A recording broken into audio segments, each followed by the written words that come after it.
I am back and live. I've been on pre-recorded video the last couple of weeks, so I have not been live in the studio, and it's so good to be back here. Yay me! I had to take a breather. You know, it's funny because sometimes you have to walk the walk and practice what you preach, right? So I had to take a little bit of time just to kind of focus a little more on some of the things in my life I really want to do. Not just the astrology and this show, but also my real estate career and a lot of other things. So it's been a really good couple of weeks for me. I hope you guys had a good, for those of you in the States, holiday weekend. So I am going to give you guys all a little bit of time to just kind of tune in, settle in, and if you would, share the show. I'm going to share the show too, and hopefully we'll get some people piling into the soul space tonight. So where am I here? This is great. Gonna just share. So I hope everybody's feeling good. I'd love for you guys to call in or comment. We're gonna put the number on the screen and tell me what you did this past weekend and how the energy's been for all of you. I'd love to hear about that. So as I said, I've been slowing down a little bit, which is good. It's summertime here where I live in the States, and oftentimes we find that in the summertime we slow down a little bit, get a little more social. It's nice. So hopefully you've all shared the show, and we're going to talk about a lot of stuff tonight. Why is my... Oh, I see. I couldn't find my zenkuda.com page. I'm rusty, guys. I'm out of practice. So yesterday, I did something I've been wanting to do for a couple of years, and really some good stuff. Actually, you'll find it boring, but it was good for me. I cleaned one of the areas in the downstairs of my house so that I can actually make a little home studio. I usually do my home videos, and sometimes I tape the show in my healing room, which is really like a family room in my house, even though I don't have a family.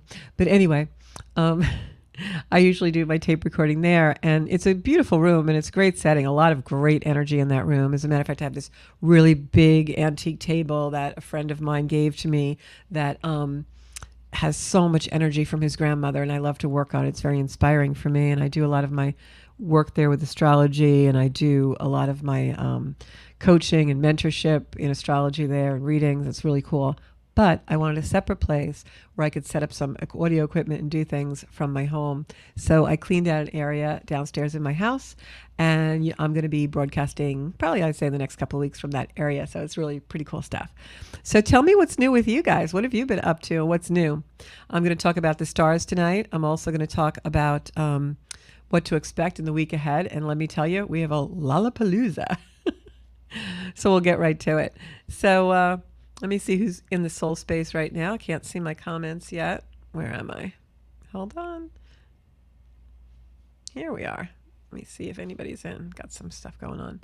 So we have quite a week coming up in astrology. And I know I say that often, but this is the kind of week that comes along once in our lifetime. It is a very, very powerful, powerful energy. And we can use it for good, or we can use it to be destructive as well. What I will tell you is that this energy coming in, I'm going to go into detail about it, but this energy that's coming in is actually an energy that is going to probably change a lot of things in the world, not just in our own lives, but also politically. We've been seeing that happen in the world quite a bit these last few days with UK elections and some things going on in France. I think we're going to see that a lot in our own country here in the United States. And I'd love to hear what's going on in some of your countries across the globe. So tune in, call in. Number's 516-945-9099. So the week starts out pretty easy. You know, today is the 8th of July. And we have some really pretty harmonious energy going on right now.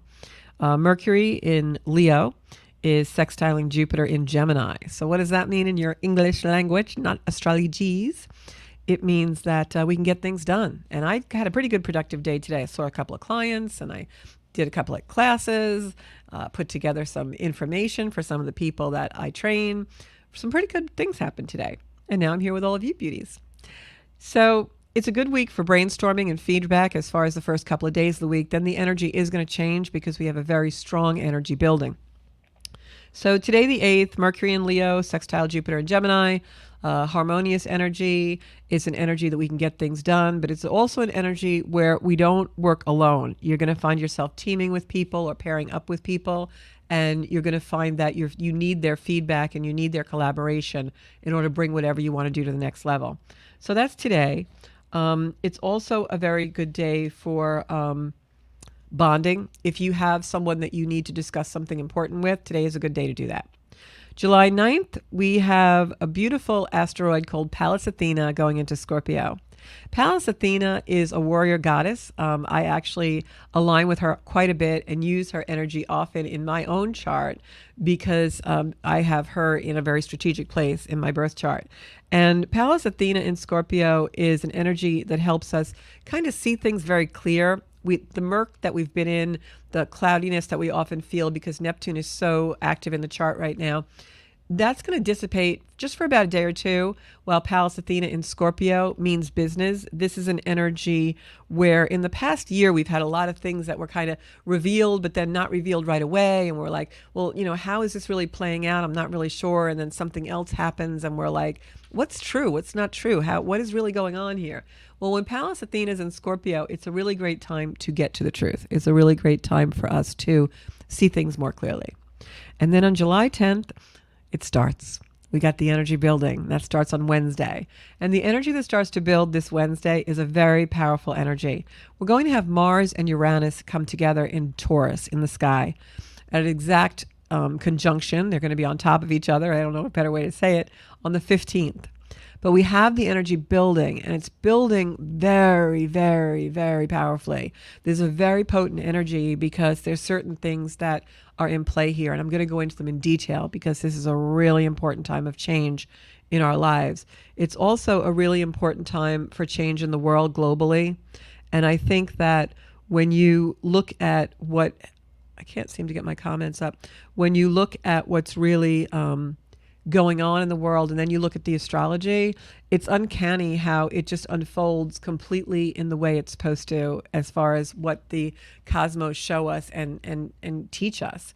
And that's one of the reasons why I delve so deeply into astrology and use it as a guide in my life, because I've found that the deeper I learn, the deeper I look at the planets and where they are and the aspects they create. It's such a dynamic thing. It's always moving. And when you do study that, and it takes a lot, that's why there are astrologers, because not everyone's going to be able to devote their life to something so detailed. But when you do really understand it, or have an astrologer that you go to regularly who helps you to interpret, it's a wonderful way to not only guide your life, but also be able to use energy that may take you by surprise or be unsettling in a very powerful way for your own self-development and growth. And that's why I practice evolutionary astrology, because it interprets the areas of your chart, planets, and aspects and things in that regard. And it changes all the time. Just as we evolve and develop, a lot of the time we're doing that in relation and in our subconscious conversations with the planets. So it's really pretty cool stuff. So I urge everybody to, tune in every week and see, where you can be at with this, because I can't see my comments. So I don't know why. I just can't see anything that's a comment. So can't respond and chat with you guys anymore. I don't know why that is. Let me see if I can fix it.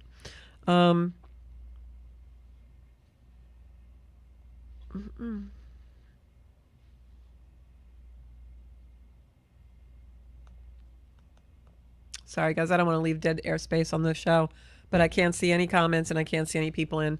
So hi, whoever's out there.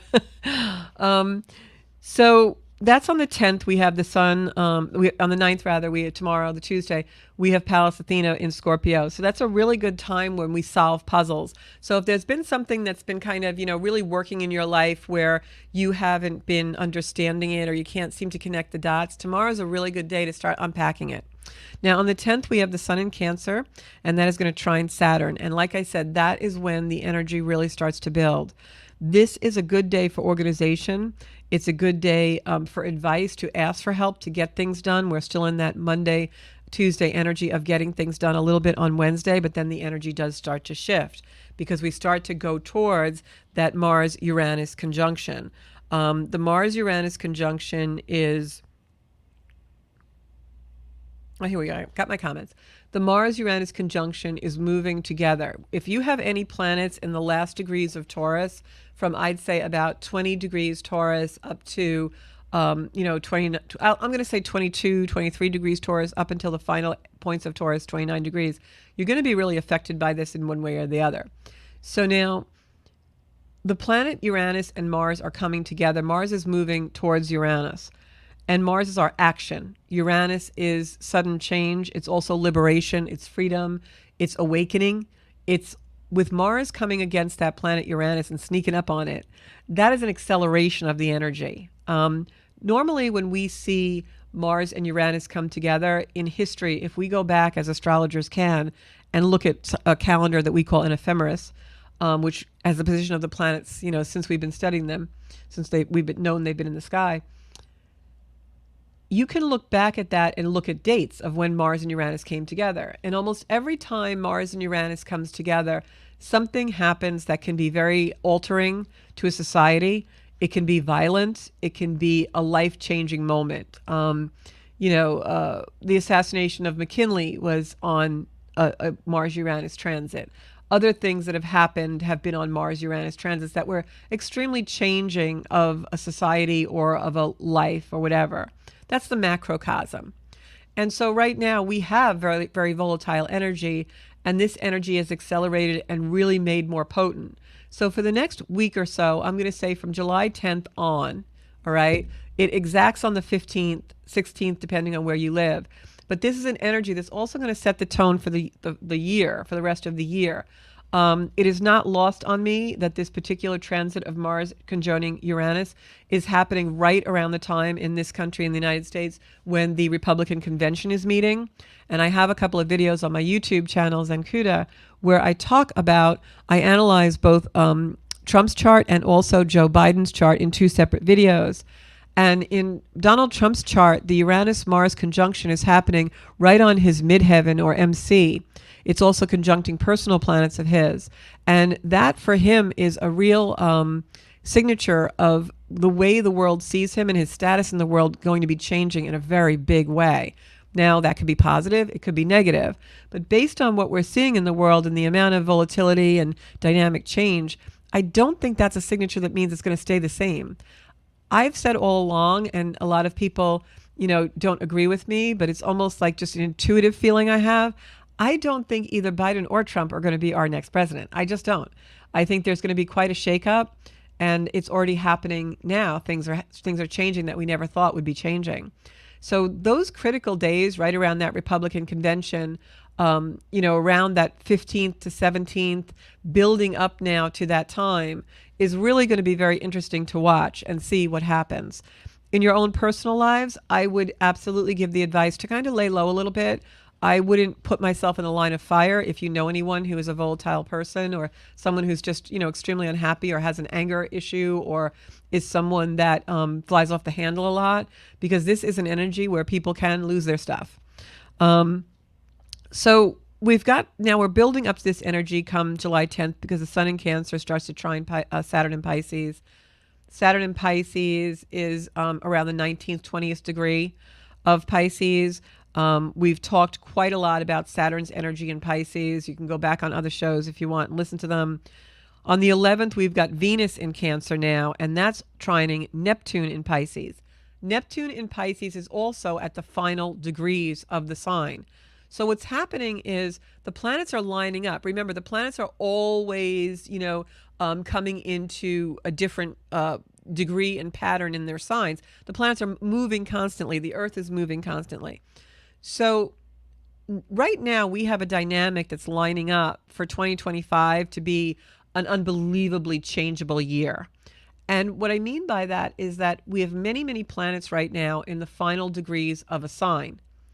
When planets are in the final degrees of a sign, there's 30 degrees in each sign in the zodiac. There's 12 signs. It's a, geometric circle.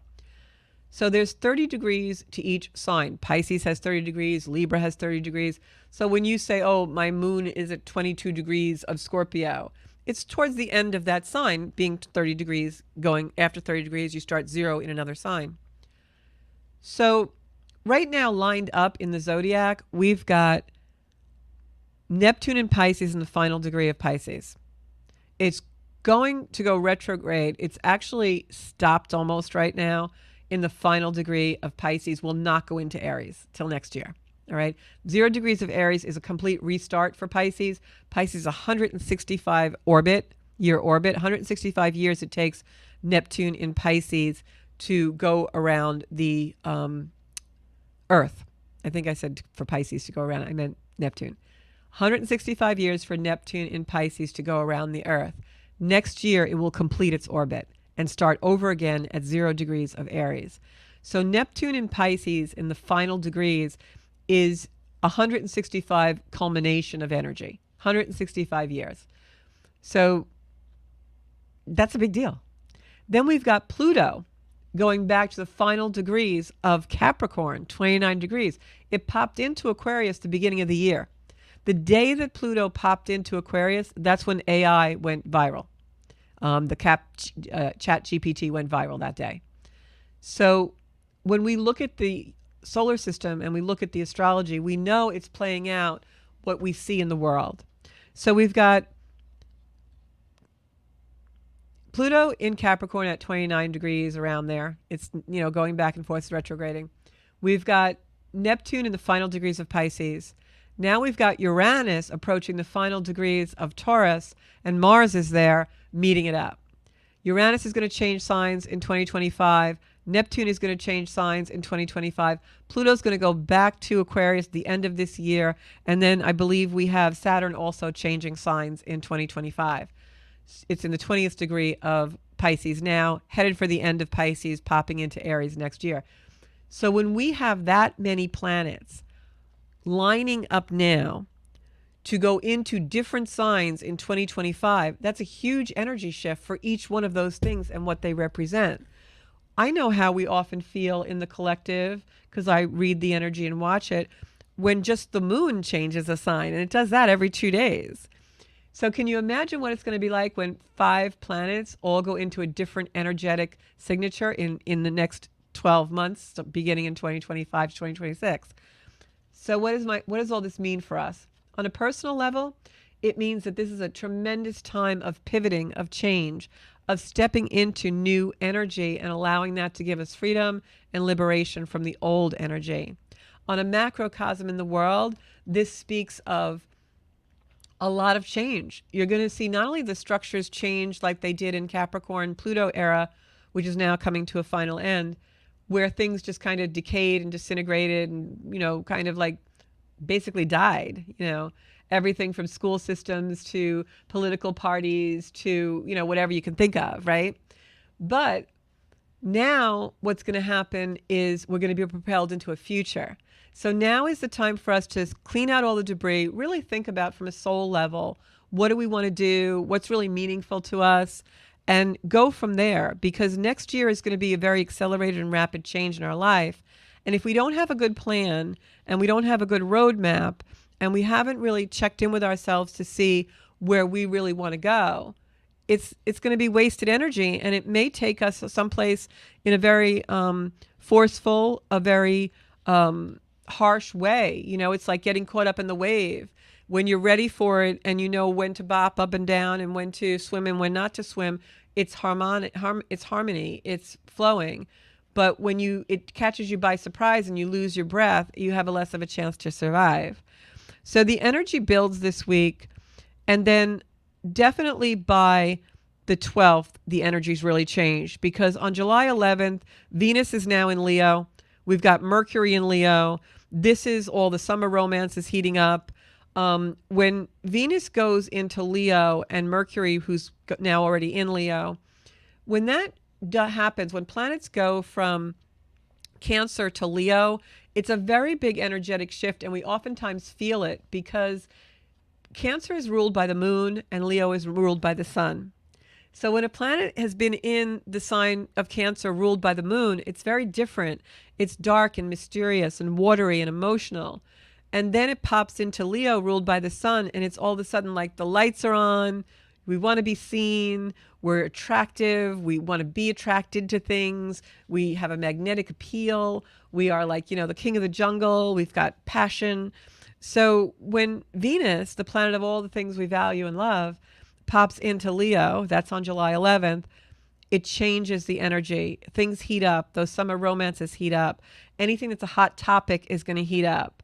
We're going to want to entertain and be entertained. We're going to want to go out and have socialization. We're going to be into the fire, right? We go from the cool, dark moon into the fire of Leo. So it's a very different energy. Now, the day after Venus goes into that beautiful fire energy, because now it's in Leo, it's in the first degree of Leo, it's opposing Pluto, who is still at the first degree, 0 degree almost, of Aquarius before it pops into the Capricorn retrograde.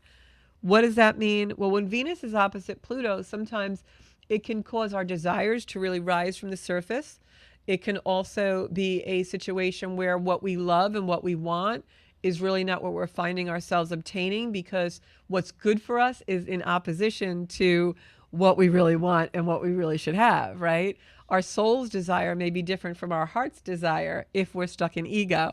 So that can be a difficult energy. But beginning on the 12th, the energy really starts to build. We've got Venus in Leo. It is opposite Pluto. We've got Uranus in Taurus. We've got Mars in Taurus going towards Uranus. We have all this fixed energy. So Taurus is fixed earth. Leo is fixed fire. This is like we're digging our heels in. We want what we want. We're not going anywhere. And that begins the energy of the Mars-Uranus conjunction. And it exacts July 15th. But by the time I think July 12th is Friday, July 15th is next Monday. It'll be interesting to hear all your stories. The energy builds and builds and builds. It's like people keep putting logs on the fire and logs on the fire and logs on the fire. But because it's fixed fire and fixed earth, it's like a grinding. It's like, you're going to really feel the tension in the air. This is an energy of trying to find the right word. It's very powerful. It's transformation. It's what happens when you keep putting logs on the fire. You get a bonfire, right? And you burn something down. Or you can really cook your food and heat your house, and it can be really, really constructive, right? So it's either destruction, construction. And that's the power of transformation. And that's where we have the choice. Whenever we're faced with something that's a really big choice or a tragedy, we have the ability either to find the constructive link in it or to let it burn down the house, right? And you're going to see this play out in the collective. So I want to just say hi to Ann Rothney and Sarah and Cheryl and Carolyn. Hey, Carolyn, I'm glad you got back from vacay. Colleen is out here. Stephanie, love my Steffers. Aaron's here. Aaron just finished his job interview. Everyone send him good juju, good juju, good juju. So this is very powerful change. And there's another added level to this and why it's so powerful, this Mars-Uranus. Now, Mars and Uranus come together every 2 years, but because now this is happening at the end of a sign where we have them making aspects to other planets at the end of signs, this is like really big change. This is like momentous rebirth, conflict turned into power. It can also be, on the positive note, very magical. Like, this is a very powerful, powerful thing. If you think about, a bonfire, or using the analogy of fire and earth, if you think about it, sometimes fire is used to burn something that's toxic or something that we no longer want to have, right? You would set fire to something to annihilate it if it's not good, right? So in adversity, we always grow stronger. It's up to us what we choose: construction, destruction, rebirth, death. But the other layer to this is Uranus and Mars are coming together in Taurus exactly on top of a fixed star, more fixed energy, called Algol. And it may seem obscure to you, but Algol is not an obscure fixed star at all. It's very well known among astrologers and in most of even mythological circles. In Greek mythology, Algol was correlated to Medusa. And if you know the myth of Medusa, that's the goddess with all the snakes for hair. Medusa was beheaded, and then, grew this snakes out of her head. And if you think about it, it is a story of transformation, because the asteroid that I mentioned in the beginning of the show, Pallas Athena, in Scorpio right now, very dear to my heart, Athena. If you know the mythology, when Medusa was beheaded by Perseus, and her head was given to Pallas Athena, and Pallas Athena uses it as a sword, uses it to defend herself. So think of the mythology. Here we have someone's head being used, a very violent, very transformative thing, although she grew snakes and was able to become a warrior with that, right? Medusa. Pallas Athena used that as a defense for herself. So isn't that what we do with adversity sometimes, right? We learn from a mistake, we learn from a painful occurrence, and then we also learn how to self-protect and preserve, but we also know how to defend.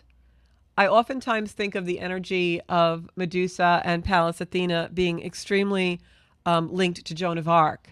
And I've talked about Joan of Arc quite a bit in my podcasts and in my blogs. And I just identify with beautiful Joan so much. I do believe that her and my energy is extremely entwined, and that I, aligned with her quite a bit, have been her. And Joan of Arc, everyone thinks of her as, a warrior princess charging into battle. But what you really have to think about with Joan is, why did she do that? She did that because she had such a belief that God was speaking to her, and she had such a fierce love of her people. That's Pallas Athena in Scorpio. And that is how this energy can be at the highest octave. We can learn from a shocking, sudden thing, what I always call a healing crisis, and we can use it to transform ourselves to become more love and more compassion and endure, right? Or we can use it to chop off somebody's head and go in the wrong direction. It's entirely up to us. So this energy also, Algol is a fixed star that has a very strange and fast orbit, to the point where it actually eclipses itself on a regular basis. And that is why in ancient astrology, it was known as a fixed star that was very sinister and evil and caused pain and suffering. Death, tragedy, intoxication are the words if you look it up. But it also symbolizes protection, mysticism, magic. It's about turning something that can be strongly painful into valor and into a valiant thing. It's really an amazing energy. But in history, when we look at the fixed star Algol and wherever it comes into the chart, oftentimes it does signify a loss of power of some kind. And when we go back into the history of this transit of Mars-Uranus and then add Algol in, many times when we've had a transit or a sky like this, people have come into loss of power, and leaderships have been changed. Coups have happened. Governments get thrown. So it's going to be very interesting to watch. And a lot of times, leaders will lose power in an energy like this, and others gain power. So there's, negative and positive in everything. That rebirth, that transformation, the conflict turned to power. Conflict turned to power. Rising again despite tragedy. We all have great power and find new purpose when we have to reinvent ourselves. Anyone who's gone through a painful breakup or a divorce or lost someone dear to them knows there's a reinvention process that happens. And that is so unbelievably beautiful. Painful as hell, but so beautiful.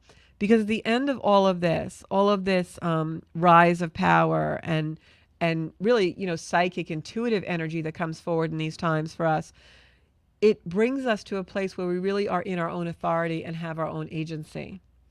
And so that's what this is all about. And this is the energy that we're really, really coming into now in 2024, 2025, and into 2026. The Uranus and Mars conjunction happens at exactly 26 degrees of Taurus. So if you have any planets in 26 degrees of a sign, it will impact you. If you have planets in Taurus, it will impact you.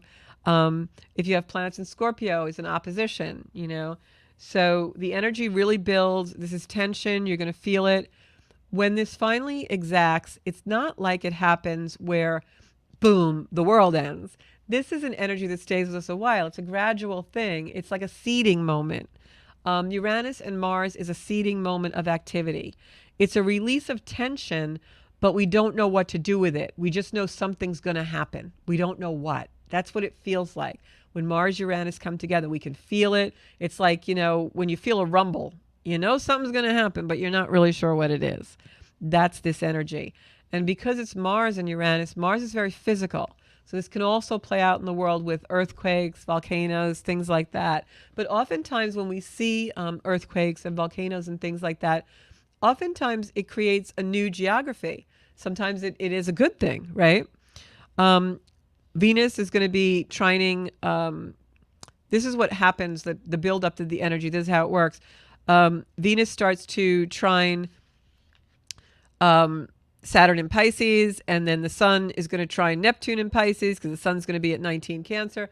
So all this energy just keeps building and building and building. All these things, all these conversations, these crosstalk in the zodiac is like a flow of energy. It's like an open circuit. When we have those trines between the sun and Saturn and Venus and Neptune, which starts to build on the 10th into that 15th, 16th moment when Uranus and Mars come together in Algol, there's a harmonious flow of energy between those few planets that are trining, but it's an open harmonic. It's like, for those of you who do music, it's like a beautiful melody that's playing, but it has to come to a crescendo and somehow come apart.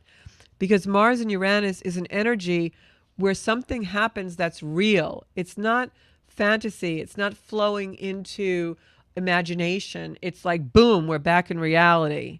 And it happens in order for us to have more of our own agency and more of our own reality and more of an authority about where we're really supposed to go in our life.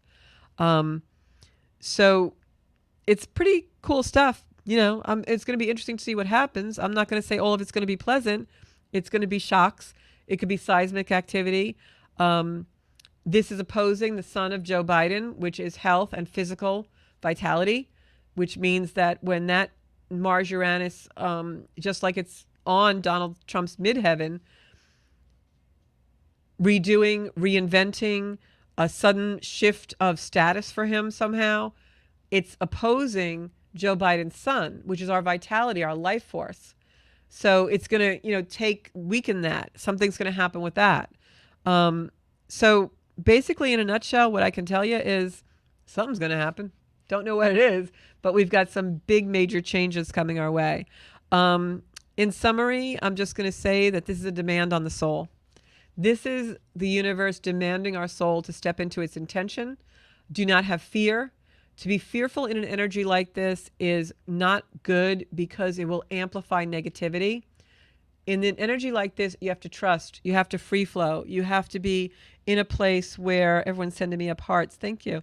You have to be, I'm going to send them back. You have to be in a place where you're free flowing into an energy that is keeping you grounded so that I'm just trying to see the comments, so that what is working for you and where you're headed. What is your trajectory? That's what the universe is demanding of our soul. The days of sitting on the couch eating Cheetos are gone, guys. You can do that if you want, but I'm not going to support you in the consequences that happen. But I'm telling you, the universe wants us to get out and start living our soul and living our soul's intention. It wants us to seek individuality. And when I say the universe, I am talking about spirit, God, goddess. Whatever energy you believe created you is telling you and demanding that your soul seeks out its own individuality and reinvents yourself. This is what this is about, in an authentic way. We're not going to get away with just sliding into home anymore.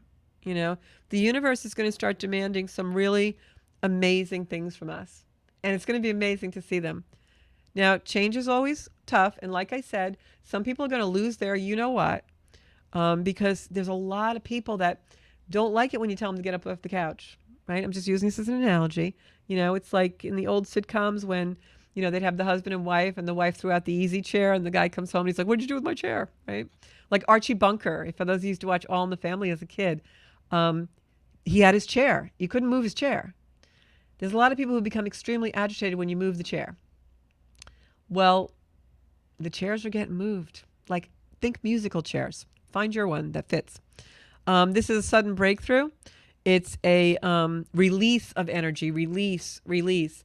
Also, what I'm going to tell you is with a sky like this and this build up from the 10th to the 15th, you're also going to feel passion. We've got, Venus in Leo. We've got the sun going into Leo soon. This is passionate energy. It's an energy that people, their desires can rise very quickly. And, you could kind of lose your mind a little bit and maybe do something you're going to later regret. Especially when it comes to sexual passion, enticement, really deep desire, things like that. This also actually, believe it or not, is also a signature in Taurus of money, of anything that is stable and for our survival. Taurus in the chart is where we show what we feel we need for our survival, our own stability, where in the chart we place value on the things we think we can't live without, right? So that's pretty interesting stuff. So let me see my little comments here. Oh, it's so great to see all of you too. Super hot in Florida. I got to tell you, it's super hot in New York, guys. Somebody said women in this country must unite against Trump. I'm not endorsing any political candidate one way or the other. You're all entitled to your opinions, and this is a free space. So I'm going to try to keep it apolitical. So if anybody has any questions about the energy, stick them in chat because I'm reading chat now. So I want to just clarify something I was saying before about how I align with Joan of Arc. I always think Joan of Arc had to have Aries and Scorpio in her chart. But when I say I align, and I believe at one time I probably was Joan, it's my belief, and this might be a little hairy for some of you, but it's my belief that everything is happening all at once. Like time is not linear. I believe my future is already happening. Your future is already happening somewhere. George Washington is, rowing across the Delaware somewhere. It's all in there. Cosmos, universe, whatever you want to say. So right now somebody is Joan of Arc. Joan of Arc exists, billions of years.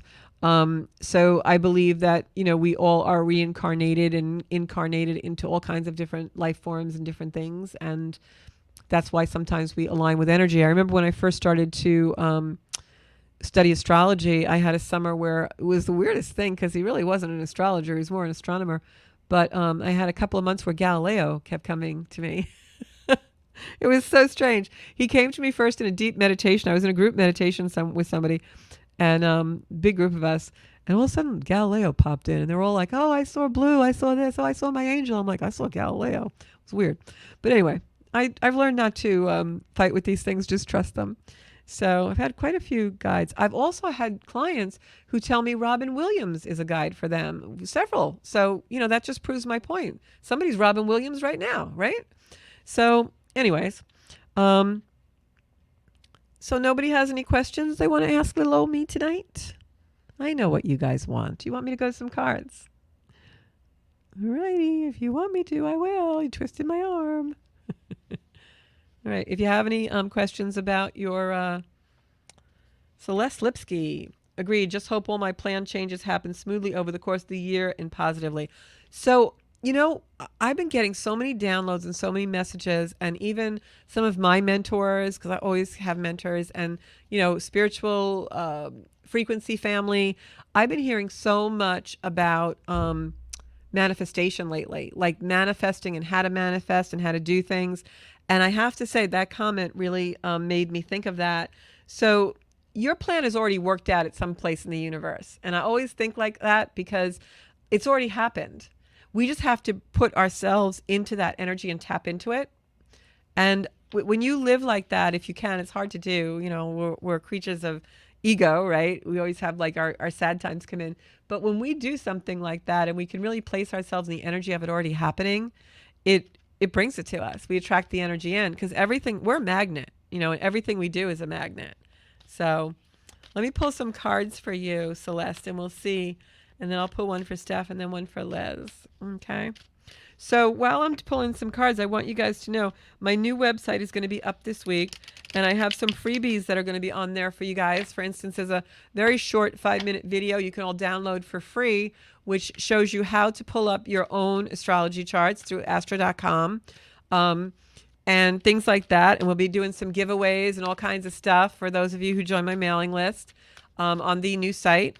So look forward to that come the end of the week. I have this beautiful soul who's been working with me from British Columbia. Her name is Brittany, and she has been so imaginative and so beautiful and so wonderful to work with. I just love, love, love her.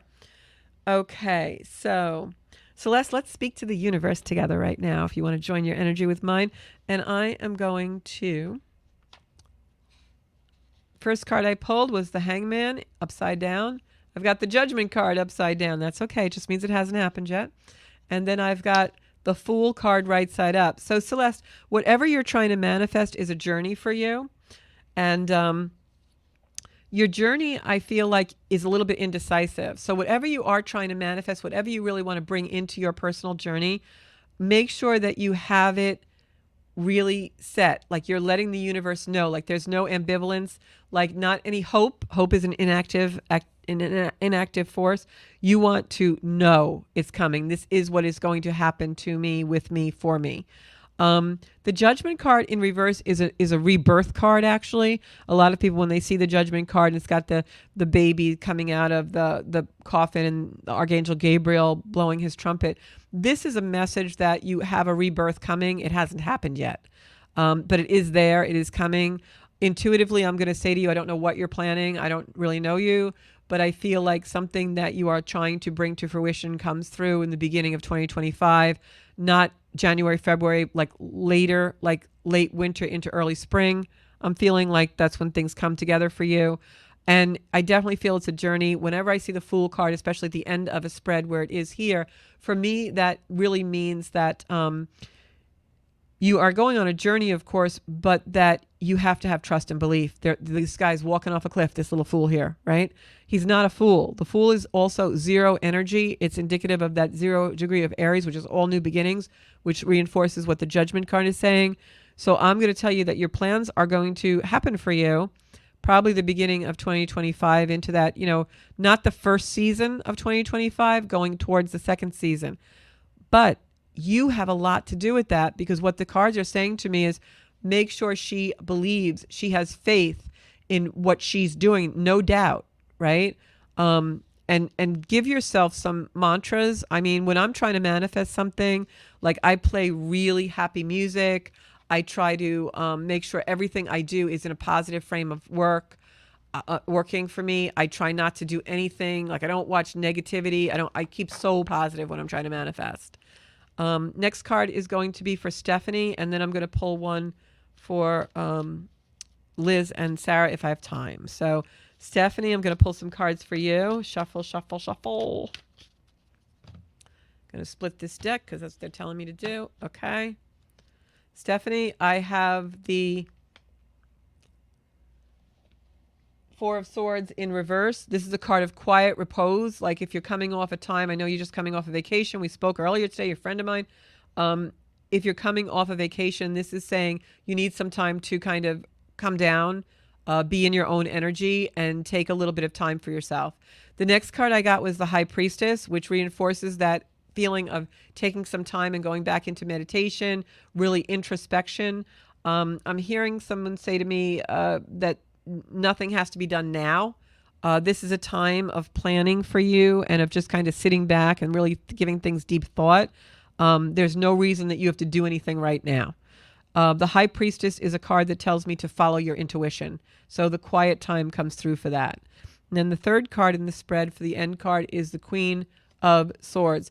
Queen of Swords is could be a Libra energy. It's an air sign, possibly. It's a female either on this side or passed over, which is an energy of someone who is very organized, very businesslike. When I think of the Queen of Swords, I do kind of feel like your mom's energy. I know she preceded you in the business that you're in now and was very much a businesswoman.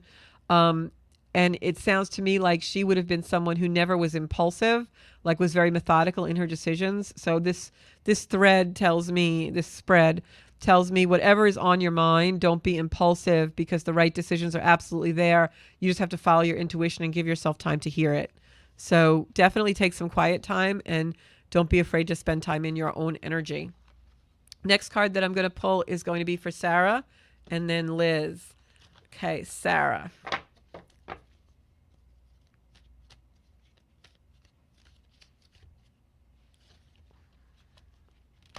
I'm a terrible shuffler. I probably would not have ever been able to get a job in Las Vegas. Not ever, not ever.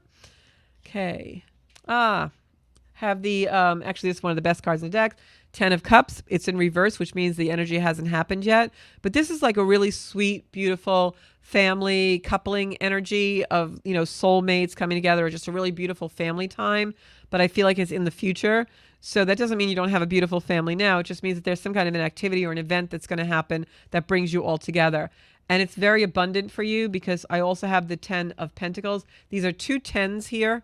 So if the number 10 or 20 is really prominent for you, Sarah, that's a sign from heaven.